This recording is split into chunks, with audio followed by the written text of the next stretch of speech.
Hello guys, ayan.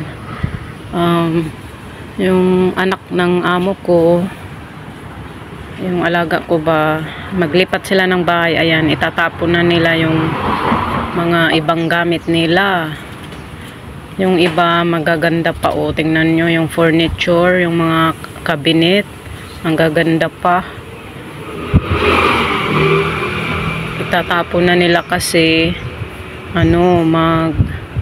lilipat sila ng bahay. Ayan, oh, tinatapon na nila. Ang gaganda pa ng mga cabinet, oh.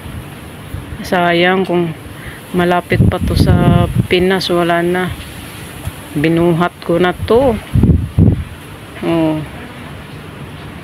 Tapos may may automatic washing pa. Oh, ang ganda pa ng cabinet, oh. Paglagyan ng damit.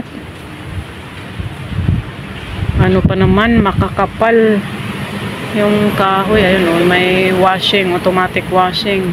Tapon na rin. Gumagana pa yan. Sayang. Ganito dito sa Taiwan, pag sila, tinatapon nila. Pag magpalit sila ng mga furniture or pag maglipat sila ng bahay, tinatapon. Marami. Hindi ko lang na-videohan, yung iba rin nagtapon din. Ang dami-dami.